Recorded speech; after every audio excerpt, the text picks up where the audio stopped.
नमस्कार, स्वागत है आप सभी का। आप देख रहे हैं न्यूज 18 मध्य प्रदेश छत्तीसगढ़। मैं हूं अपर्णा मौजम और मैं हूं आपके साथ पुनीत मिश्रा। आप देखना शुरू कर चुके हैं हमारा खास शो 5 की आंच। आज सबसे पहले बात एडीआर की रिपोर्ट की। मध्य प्रदेश के प्रत्याशियों में कौन कितना अमीर है बताएंगे आपको। और साथ ही बात करेंगे जशपुर में कार्यक्रम के दौरान मधुमक्खियों के हमले की। बात चुनावी प्रचार में प्रचार के अंदाज की भी होगी। उधर भोपाल में लूट की वारदात के खुलासे ने भी हैरान कर दिया है। बात ग्वालियर की होगी, जहां 1.5 साल बाद एफआईआर दर्ज की गई। किस मामले में क्या है पूरी खबर, ये भी आपको बताएंगे। लेकिन सबसे पहले बात कर लेते हैं चुनाव की। तो देश में इस वक्त चुनाव की सरगर्मी है। 19 अप्रैल से लेकर 1 जून तक 7 चरणों में लोकसभा के चुनाव होने हैं। पहले चरण की बात कर लें तो इसके नामांकन की प्रक्रिया को पूरा कर लिया गया है और इस बीच एसोसिएशन फॉर डेमोक्रेटिक रिफॉर्म्स यानी कि एडीआर लोकसभा चुनाव 2024 के पहले चरण में चुनाव लड़ रहे उम्मीदवारों के हलफनामे का विश्लेषण कर एक रिपोर्ट जारी कर चुकी है। पहले चरण में देश भर में कुल 1625 उम्मीदवार मैदान में हैं। बात अगर मध्य प्रदेश की करें तो यहां 88 प्रत्याशी मैदान में हैं। चलिए सबसे पहले बात कर लेते हैं आपके नेताजी कितने अमीर है उसकी। तो उनकी संपत्ति कितनी है वो भी आपको बताते हैं। मध्य प्रदेश की सबसे हॉट सीट है छिंदवाड़ा। यहां से नकुलनाथ कमलनाथ के बेटे प्रत्याशी हैं, सिटिंग एमपी भी हैं और वो पहले चरण में देश के सबसे अमीर प्रत्याशी हैं। उनकी संपत्ति करीब 716 करोड़ रुपए दर्शाई गई है। उसके बाद नंबर आता है सीधी से कांग्रेस के प्रत्याशी कमलेश्वर पटेल का। इनकी संपत्ति करीब 39 करोड़ रुपए बताई गई है। उधर छिंदवाड़ा से बीजेपी के प्रत्याशी विवेक बंटी साहू जो हैं, उनकी भी संपत्ति जो है वो 36 करोड़ रुपए बताई गई है। जबलपुर से बीजेपी प्रत्याशी आशीष दुबे की संपत्ति है 35 करोड़ रुपए। तो वहीं बालाघाट से कांग्रेस के उम्मीदवार सम्राट सिंह 19 करोड़ की संपत्ति के मालिक हैं। सीधी से बीजेपी के प्रत्याशी राजेश मिश्र हैं और वे भी 14 करोड़ रुपए की संपत्ति के मालिक हैं। तो ये तो बात हुई जो बड़ी पार्टी है जिनके बीच मुकाबला है बीजेपी और कांग्रेस, उनके उम्मीदवारों की। अब बात कर लेते हैं निर्दलीय प्रत्याशियों की भी। ये भी लिस्ट अगर देखा जाए तो करोड़पति नेताजी इसमें भी शामिल हैं। जबलपुर से लोकसभा के मैदान में उतरे निर्दलीय प्रत्याशी 2.5 अक्षर की संपत्ति ही 5 करोड़ रुपए है। उधर बालाघाट से निर्दलीय प्रत्याशी दिलीप छाबड़ा ने 3.97 करोड़ की संपत्ति होने की जानकारी अपने चुनावी हलफनामे में दी है। लेकिन निर्दलियों के अलावा चुनाव के मैदान में क्षेत्रीय दल के नेता भी अपनी किस्मत आजमा रहे हैं। अन्य पार्टियों के कई नेता हैं जो करोड़पति की लिस्ट में शुमार हैं। सबसे पहले बात कर लेते हैं चर्चित कंकर मुंजारे की। ये बसपा के टिकट पर बालाघाट से चुनावी मैदान में है और इनके पास 5 करोड़ रुपए की संपत्ति बताई गई है। वहीं राजेश तांत्रिक जो बीएसपी की टिकट पर छिंदवाड़ा से मैदान में हैं, इनकी संपत्ति है 3.64 करोड़ रुपए। उधर सीधी से भारतीय शक्ति चेतना पार्टी ने अपना प्रत्याशी उतारा है श्यामलाल वैश्य। इनकी संपत्ति 3.48 करोड़ रुपए है। तो गोंडवाना गणतंत्र पार्टी के टिकट पर जबलपुर से उदय कुमार साहू चुनाव लड़ रहे हैं। इनकी संपत्ति है 3 करोड़ से ज्यादा, जिसकी जानकारी इन्होंने दी है। तो मध्य प्रदेश में पहले चरण में 6 सीटों पर चुनाव होना है और 6 सीटों पर कुल 88 प्रत्याशी मैदान में हैं। इनमें से 27 प्रत्याशी करोड़पति लिस्ट में शामिल हैं, यानी 31% एमपी के उम्मीदवार करोड़पति हैं। पहले चरण में 3 में से 1 प्रत्याशी, हर 3 में से 1 प्रत्याशी करोड़पति कहा जा सकता है। 19 अप्रैल को पहले चरण के लिए वोटिंग होनी है और 4 चरणों में मध्य प्रदेश में इस बार वोटिंग होगी। लेकिन फिलहाल चुनाव प्रचार में जोर शोर से प्रत्याशी जुटे हुए हैं और अपना अपना प्रचार कर रहे हैं। पहला चरण 19 तारीख को होगा, जब वोटिंग करने के लिए लोग निकलेंगे। चलिए अब बात कर लेते जशपुर की, जहां कार्यक्रम के दौरान मधुमक्खियों ने लोगों पर हमला कर दिया। इसमें कई लोग घायल हुए हैं। घायलों को इलाज के लिए जिला अस्पताल में भर्ती कराना पड़ा है, जहां उनका इलाज किया गया। बताया जा रहा है कि सरहुल पूजा स्थल के डिपो बगीचे में जिले भर से एकत्र हुए आदिवासी समाज के बैगा हवन पूजन कर रहे थे और इसी दौरान धुआं उठा। धुएं के कारण मधुमक्खियों ने यहां जो श्रद्धालु थे उन पर ही हमला बोल दिया। घटना में 25 से ज्यादा लोगों के घायल होने की बात सामने आ रही है। जिला अस्पताल में एडमिट कराया गया। कुछ की हालत गंभीर भी है और घायलों में पूर्व विधायक जगेश्वर राम भी शामिल हैं। सीएम साय के आने से पहले ही मधुमक्खियों ने यहां पर हमला कर दिया। घटना के बाद सीएम का कार्यक्रम स्थल बदल दिया गया था।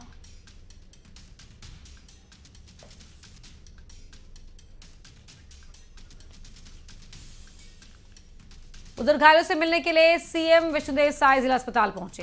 सीएम ने घायलों से चर्चा की, उनका हालचाल जाना और इलाज को लेकर डॉक्टर्स को दिशा निर्देश भी मुख्यमंत्री के द्वारा दिए गए। सीएम ने पूर्व विधायक जगेश्वर राम से भी मुलाकात कर हाल जाना। हाँ, इस बार जहाँ पर सरना है, जहाँ पूजा होती है, शायद हमारे चक्कर में हमको जैसा पता चला है फॉरेस्ट वाले ज़्यादा साफ सफाई के चक्कर में नीचे पत्ती उत्ती को जलाए होंगे और धुआं के कारण जो पेड़ों में मधुमक्खियों का जो छत्ता था, तो धुआं के कारण थोड़ा वो लोग नाराज़ हो गए और कुछ हमारे बैगा और जो सरुल समिति के जो अध्यक्ष हैं उनको राजनीतिक पार्टियों ने अपनी पूरी ताकत झोंक दी है।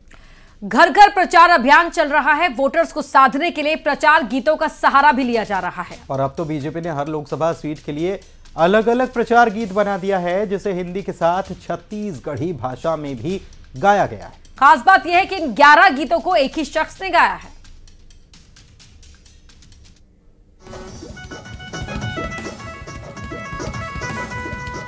ओ छत्तीसगढ़ ने ठाना है, फिर से मोदी को लाना है, गांव गांव और शहर शहर में फिर से कमल खिलाना है, मोदी मोदी। ये धुन है प्रचार का, ये गीत चुनावी है और इस गीत के जरिए राजनीतिक पार्टियां बता रहे हैं अपने काम की कहानी।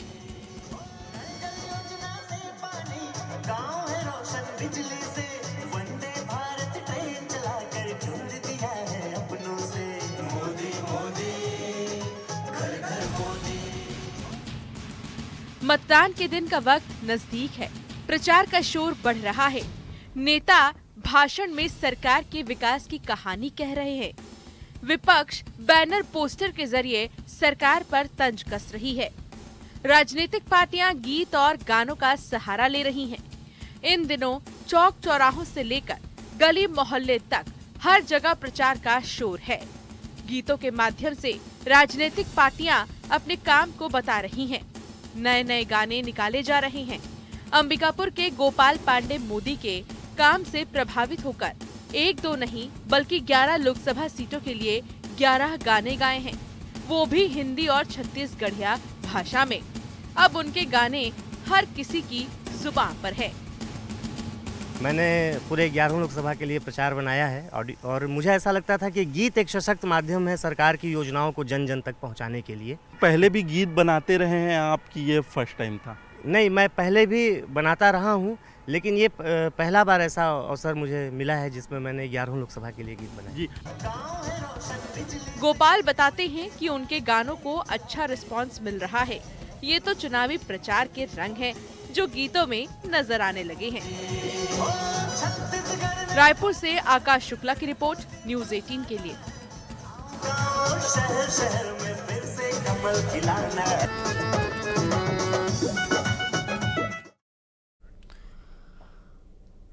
और अब हम जिस लोकसभा का जिक्र करने जा रहे हैं वहां चुनाव का अजब रंग दिखाई दे रहा है। खास बात यह है कि इस सीट पर एक जैसे नाम के दो कैंडिडेट चुनावी मैदान में हैं और दोनों का चुनाव चिन्ह भी फूल ही है। आखिर किसे मिलेगा हम नाम होने का फायदा? विंध्य में किसकी दहाड़ सुनाई देगी? रिपोर्ट देखिए।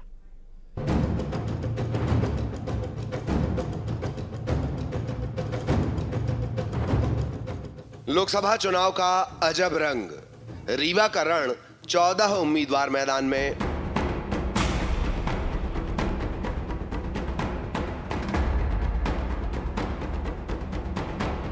दूसरे चरण में नाम वापसी का समय खत्म होने के साथ ही रीवा लोकसभा सीट पर तस्वीर साफ हो गई है। 14 योद्धा मैदान में हैं। खास बात यह है कि इस सीट पर एक जैसे नाम के 2 उम्मीदवार हैं। नाम भी एक जैसा और जाति भी एक, यहां तक कि दोनों का चुनाव चिन्ह भी फूल ही है। 2 जनार्दन मिश्रा लड़ रहे चुनाव। दोनों उम्मीदवार का चुनाव चिन्ह फूल, कमल का फूल बनाम गोभी के फूल की जंग। निर्दलीय उम्मीदवार जनार्दन मिश्रा का चुनाव चिन्ह फूल तो है, लेकिन ये गोभी का फूल है। हमारी लड़ाई कांग्रेस प्रत्याशी नीलम मिश्रा से होगी जी। इसलिए कि भारतीय जनता पार्टी का इस बार उम्मीदवार मैदान में भले उतारे हैं जनार्दन मिश्रा को, लेकिन वो जनार्दन मिश्रा लड़ाई में नहीं रहेगा। लड़ाई में जनार्दन मिश्रा निर्दलीय और नीलम मिश्रा कांग्रेस की होगी। इस सीट पर बीजेपी, कांग्रेस और बीएसपी के बीच मुख्य मुकाबला है, लेकिन निर्दलीय जनार्दन मिश्रा के चुनाव में उतरने से थोड़ा ट्विस्ट दिखाई दे रहा है।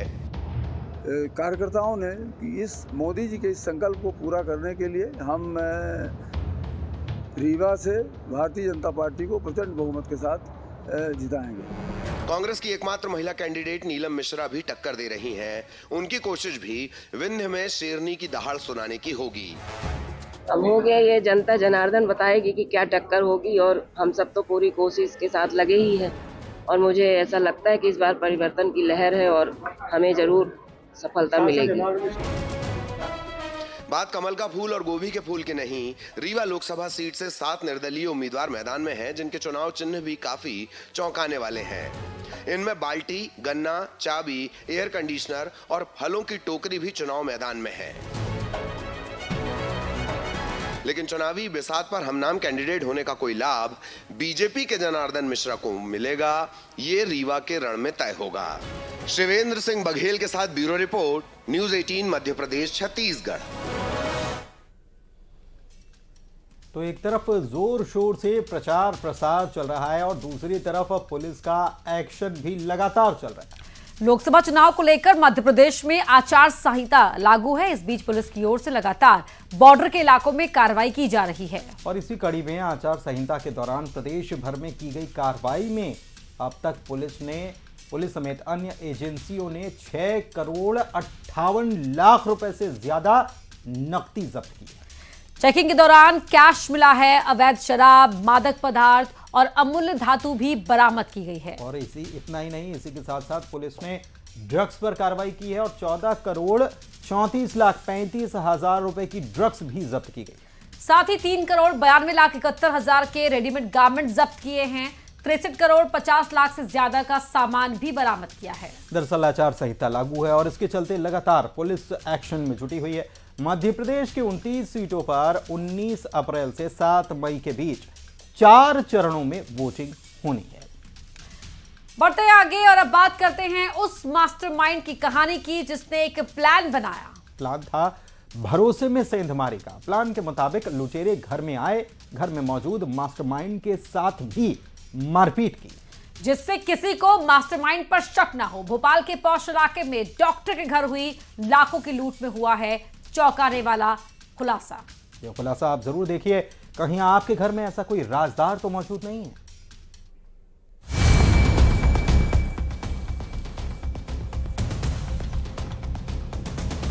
इस घटना को लेकर के पुलिस की टीम तत्काल पूरी तत्परता और सतर्कता से जुट गई। सुबह 5 बजे तक लगभग उसमें से मुख्य जो है 3 जो आरोपी थे पकड़ लिए गए। एक तरह से खुद को पिटवाने का अभिनय किया।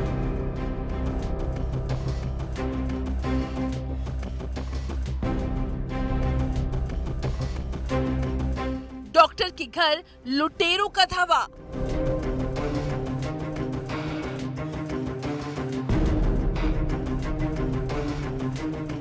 कौन था लुटेरों का राजदार?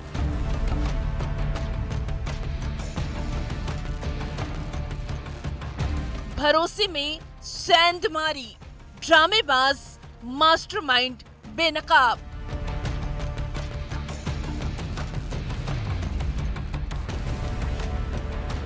वो 5 घंटे ऑपरेशन लुटेरे। इलेक्शन का माहौल, इधर त्योहारों की रौनक भी। सोचिए जरा पुलिस की सिक्योरिटी कितनी टाइट होना चाहिए, लेकिन लॉ एंड ऑर्डर पर सवाल खड़े करती ये तस्वीर आई भोपाल से, जिस वारदात ने भोपाल पुलिस की पेशानी पर बल ला दिया। भोपाल का पौष इलाका शाहपुरा। इस इलाके में सोमवार की रात डॉक्टर के यहाँ लुटेरों ने धावा बोला।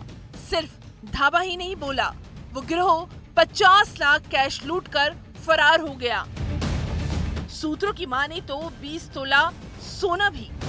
रात में लगभग 12 बजे के आसपास ऐसी रिपोर्ट आई थाने में कि इसमें इस घर में खासतौर पे कुछ लोगों के द्वारा, अज्ञात लोगों के द्वारा इसमें डकैती की गई है। और जब रकम उन्होंने गिनी तो इसमें रकम की कुल संख्या 50 लाख रुपए के आसपास की कुल रकम बताई गई। कुछ गहनों का जाना बताया गया। इस घटना को लेकर के पुलिस की टीम तत्काल पूरी तत्परता और सतर्कता से जुट गई।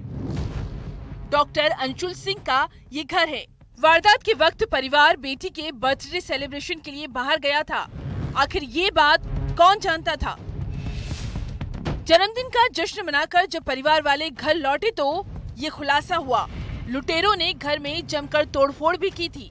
नौकर दंपत्ति के मुताबिक लुटेरे 5-6 की तादाद में थे। पूरी रात भर टीमों ने अलग अलग न सिर्फ पूरे इलाके की नाकाबंदी की और संदिग्ध सारे जगहों पर लगातार प्रयास करना शुरू किए, संदेहियों से पूछताछ शुरू की।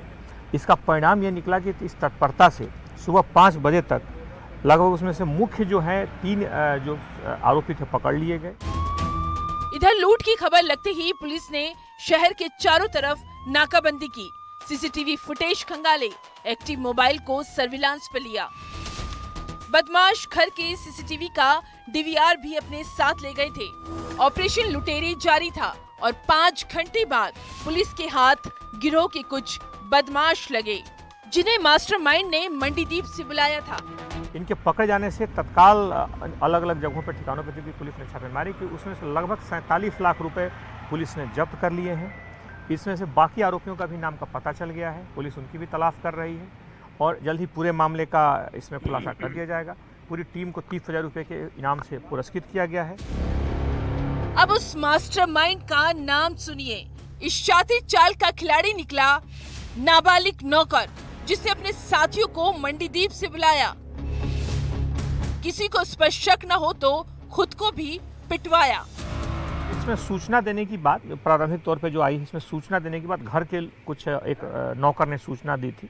इन्होंने जो पूरा ताना बाना रचा, इसमें उस नौकर ने भी एक तरह से खुद को पिटवाने का अभिनय किया, यानी कि किसी को शक न हो कि वो खुद भी पीटा है, इसलिए किसी को इस बात का शक न जाए कि वो इस घटना में शरीक रहा है। 3 आरोपी गिरफ्तार हो गए हैं। उनसे कुछ और आरोपियों के नाम सामने आए हैं जिनकी पहचान हो चुकी है और आने वाले कुछ घंटों में शेष आरोपी भी गिरफ्तार होंगे।